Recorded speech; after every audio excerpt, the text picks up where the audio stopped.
Hello friends, welcome to our channel. இன்னைக்கு பதிவில் தேங்காய், வெல்லம், பால் இதெல்லாம் வச்சு ஒரு சூப்பரான ஒரு பர்ஃபி ஐட்டம், ரொம்ப குயிக்காக, ரொம்ப சிம்பிளாக, ஒரு சூப்பர் ரிச்சான டேஸ்ட்டில் எப்படி செய்யுது அப்படின்னு இன்னைக்கு பதிவில் பார்க்கலாம் வாங்க. இந்த பர்ஃபி செய்கிறதுக்கு இன்னைக்கு நான் அடுப்பில் ஒரு கடாய் வச்சுருக்கிறேன். 250 மில்லி பால் எடுத்துருக்கிறேன். இதை நம்ம அப்படியே லைட்டாக மீடியம் ஃப்ளேமில் வச்சு கொதிக்க விடலாம். பாருங்க, பால் நல்லா கொதி வந்துருச்சு இல்லையா? இந்த ஸ்டேஜில் நம்ம அடுப்பை ஆஃப் பண்ணிடலாம். இதை அப்படியே கொஞ்சம் ஆற வைக்கலாம். ஒரு வெதுவெதுப்பான ஒரு ஹீட்டுக்கு இந்த பால் வரட்டும். பாருங்க, இந்த மாதிரி நெய் தடவுன ஒரு ரெக்டாங்கிள் ஷேப்பில் ஒரு பாக்ஸ் எடுத்துருக்கிறேன். அதில் நான் இந்த மாதிரி ஒரு பட்டர் பேப்பர் வச்சிட்றேன். பாருங்கள், அது அப்படி இருக்கட்டும்.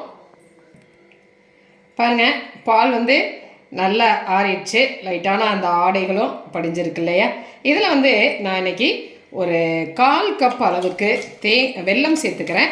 இது ஒரு 125 கிராம் இருக்குங்க. 250 மில்லி பாலுக்கு ஒரு 125 கிராம் நான் வெல்லம் சேர்த்துக்கிறேன். இது நல்லா கலந்துடுறேன். வெல்லம் அப்படியே நல்லா அது கரைஞ்சிரட்டும்.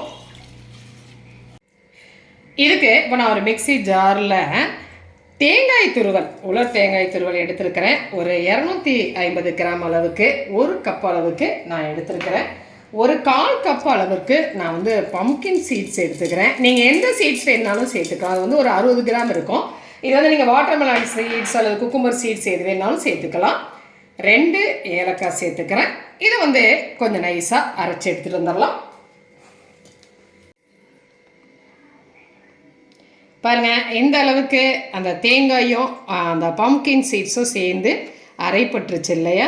இதில் இன்றைக்கி நான் 1 கப் அளவுக்கு பால் பவுடர் சேர்த்துக்கிறேங்க. இதையும் கொஞ்சம் ஒரு ஓட்டி எடுத்துகிட்டு வந்துடலாம். பாருங்கள், இந்த அளவுக்கு அரைச்சி நம்மளுடைய பவுடர் ரெடியாக இருக்குது. இப்போ பாருங்கள், அடுப்பில் இந்த மாதிரி ஒரு பேன் வச்சுக்கிறேன். அதில் இந்த பவுடரை சேர்த்துட்டு ஒரு 2 to 3 மினிட்ஸ் ஒரு நல்லா கொஞ்சம் லைட்டாக வறுத்து எடுத்துக்கலாம்.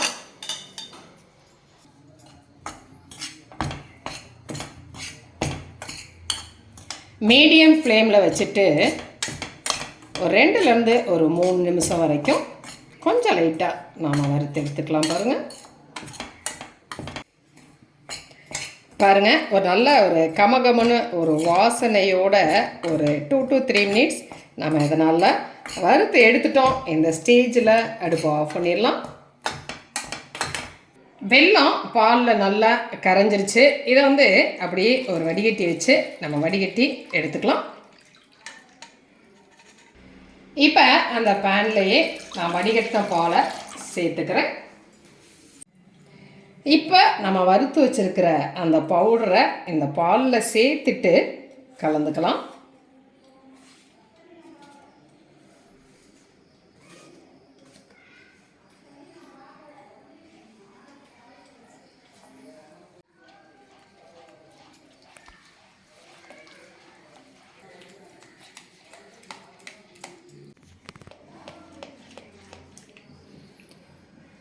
பாருங்கள், அந்த பவுடர் அந்த பால் வெள்ளைப்பாகில் நல்லா கரைஞ்சிருச்சு. இப்போ இதை நாம் அடுப்பில் வைக்கலாம்.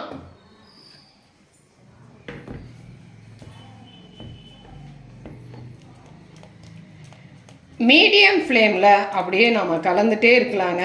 இதுக்கு ஒரு துளி கூட நெய் தேவையில்லை. நெய், எந்த எண்ணெய் எதுவுமே இல்லாமல் ரொம்ப டேஸ்டான ஒரு குயிக்காக, சிம்பிளாக, ரொம்ப ரிச்சாக செய்யக்கூடிய ஒரு பர்ஃபி ஐட்டங்க. ரொம்ப சீக்கிரமே ரெடி ஆகிடும். ஆனால் நம்ம கைவிடாமல் அப்படியே மீடியம் ஃப்ளேமில் ஒரு 3 மினிட்ஸ் கிளறிட்டுருக்கலாம்.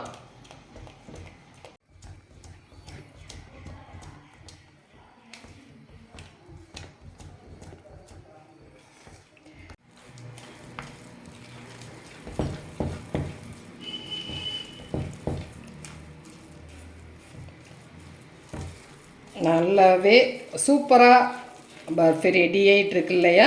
ரொம்ப குயிக்காகவே செஞ்சிடலாங்க. இது ஒரு 3 to 4 மினிட்ஸ் இது கிளறணுன்னாலே இது வந்து நமக்கு பதத்துக்கு வந்துடும். நல்லா ரெடி ஆயிடுச்சு. இந்த ஸ்டேஜில் நம்ம அந்த எட்ஜு வரைக்கும் பேனில் நல்லா இந்த மாதிரி அந்த பரத்தி விட்டுட்டு அதுக்கப்புறமா கிளறிக்கலாம்.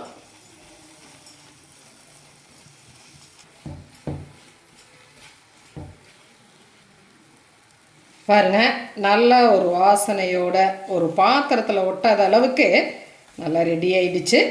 இந்த ஸ்டேஜில் நம்ம அடுப்பை ஆஃப் பண்ணிடலாம்.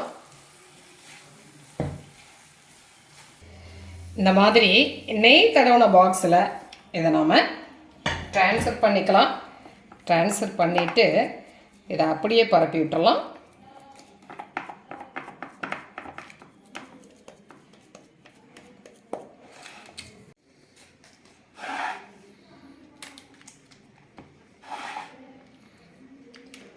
இந்த மாதிரி நல்லா சமப்படுத்திட்டோம். இது ஒரு 20 மினிட்ஸ் அப்படி இருக்கட்டும்.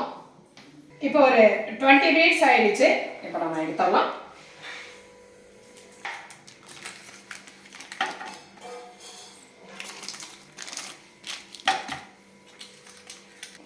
இப்போ இதை நாம் பீஸ் போட்டு எடுத்துக்கலாம்.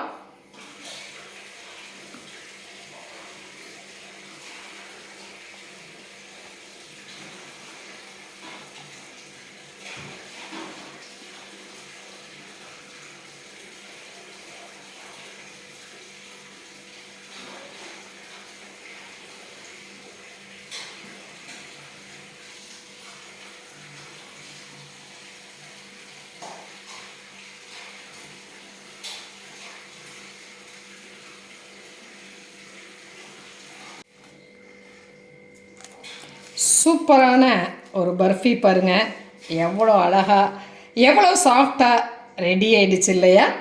இந்த ஸ்டேஜில் இதில் நம்ம வந்து நட்ஸு எது வேணாலும் நம்ம விருப்பத்துக்கு வச்சு டெக்கரேட் பண்ணிக்கலாம். இன்றைக்கி நான் பாதாம் வைக்கிறேன்.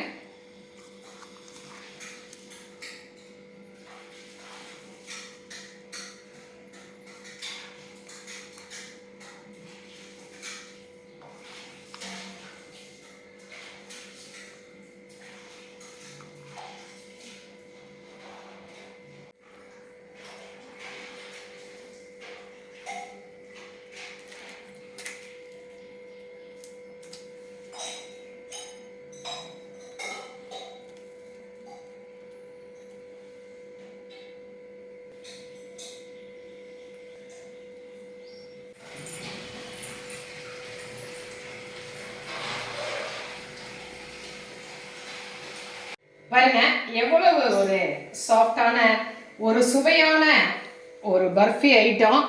இந்த மாதிரி சாப்பிட்றதுக்கே ரொம்ப ஸ்மூத்தாக, ரொம்ப சாஃப்டாக, ரொம்ப டேஸ்ட்டாக இருக்குங்க. இதில் வந்து எந்த நெய் எண்ணெய் எதுவுமே நாம் சேர்க்காம ஒரு பர்ஃபி ஐட்டம், பால் ஐட்டம். ரொம்ப சிம்பிளாக, ரொம்ப குயிக்காக செய்யலாம். பிகினர்ஸ் கூட செய்யலாங்க. இது வந்து கடையில் வாங்கணும் அப்படின்னு சொன்னால் அதிகப்படியான விலையாக இருக்கும் இல்லையா? ரொம்ப டேஸ்ட்டாக செய்யக்கூடிய ஒரு சூப்பர் ஐட்டம். செஞ்சு பார்த்துட்டு உங்களுடைய கமெண்ட்டை சொல்லுங்கள். பாருங்கள், கடையில் வாங்கினா ஒரு 800 அந்த ரேஞ்ச் கொடுத்து வாங்கக்கூடிய ஒரு பர்ஃபி ஐட்டம் வீட்டில் சிம்பிளாக ஒரு 150 அந்த அமௌண்ட்லேயே இதை செஞ்சு முடிச்சிடலாங்க. செஞ்சு பார்த்துட்டு உங்களுடைய கமெண்ட்டை சொல்லுங்கள். இந்த பதிவு உங்களுக்கு பிடிச்சிருந்துச்சுன்னா சப்ஸ்கிரைப் பண்ண மறக்காதீங்க. லைக் பண்ணுங்கள், கமெண்ட் பண்ணுங்கள், ஷேர் பண்ணுங்கள். மற்றும் ஒரு பதிவு உங்களை மறுபடியும் சந்திக்கின்றேன். நன்றி.